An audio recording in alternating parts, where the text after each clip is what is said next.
SSTVಯಲ್ಲಿ ಜಾಹೀರಾತು ನೀಡಲು ಈ ನಂಬರಿಗೆ ಸಂಪರ್ಕಿಸಿ. ஹலோ, எல்லாம் எப்படி இருக்கீங்க? ரொம்ப நாளுக்கு அப்புறம் ஒரு வீடியோ, கொஞ்சம் சோகமான வீடியோ தான்.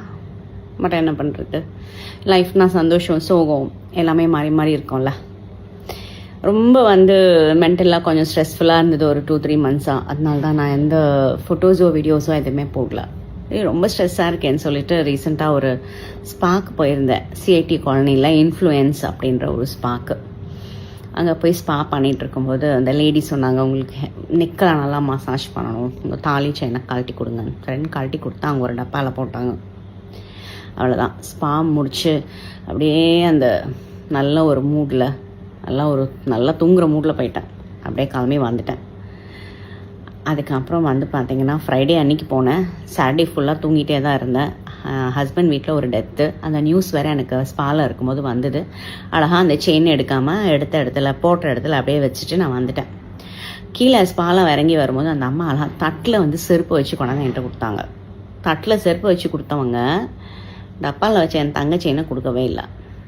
நானும் அழகாக பாய் அப்படின்லாம் சொல்லிவிட்டு ஆட்டோ ஏறி வீட்டுக்கு வந்துட்டேன்.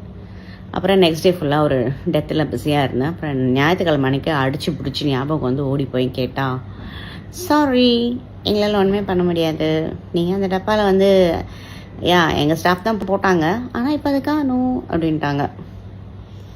என்னடா இது, 2 மாதத்துக்கு அப்புறம் சோகத்துலேருந்து வெளியே ஏதாவது சந்தோஷமாக பண்ணலான்னு ஒரு ரிலாக்ஸ் பண்ணலான்னு பார்த்தா ஒவ்வொரு சோகமாக ஆயிடுச்சு அப்படின்ட்டு போலீஸ் கம்ப்ளைண்ட் லான்ச் பண்ணியிருக்கேன். என்னோடய தாலி திருப்பி நல்லபடியாக கிடச்சிரும்னு நம்புகிறேன். இது நான் இந்த பதிவை எதுக்கு போடணுன்னு விரும்பினேன்னா, ஸ்பாக்கு போகிறவங்க தயவு செஞ்சு அவங்க இருக்கிறவங்கள நம்பி எந்த ஒரு வேல்யூபிள்ஸும் கொண்டு போகாதீங்க. ஏன்னா அவங்க இந்த மாதிரி பண்ணுவாங்கன்னு நான் நினைக்கவே இல்லை. ஸ்பா ஓனர் எனக்கு ஃபோன் பண்ணி, பாயிண்ட் நம்பர் 1 நீங்கள் போன உடனே ஏன் சொல்லலை, பாயிண்ட் நம்பர் 2 நீங்கள் அடுத்த நாள் ஏன் வரல, பாயிண்ட் நம்பர் 3 எங்கள் ஸ்பாவில் யாரும் தேட மாட்டாங்க, பாயிண்ட் நம்பர் 4 அப்படின்னாரு. பாயிண்ட்லாம் ஓகே சார், எனக்கு ஒரே ஒரு பாயிண்ட்டு, என் தாலி அங்கே அவங்க போட்டாங்க, அதை நான் எடுக்கலை, அது இப்போ காணும், அவ்வளோதான். ஸோ வேல்யூபிள்ஸ் எதுவும் கொண்டு போகாதீங்க. இது நான் சிரிச்சுக்கிட்டே சொல்கிறேன், பட் இட்ஸ் வெரி ஹர்ட்டிங். ரொம்ப சென்டிமெண்ட்டு எனக்கு. ஸோ ஐம் ப்ரேயிங், எனக்காக நீங்களும் ப்ரே பண்ணுங்கள், எனக்கு அது நல்லபடியாக கிடச்சிடணும். தேங்க்யூ, பாய். SSTV ಸಿನಿಮಾ ಜಗತ್ತಿನ ಕ್ಷಣ ಕ್ಷಣದ ಸುದ್ದಿಯೊಂದಿಗೆ.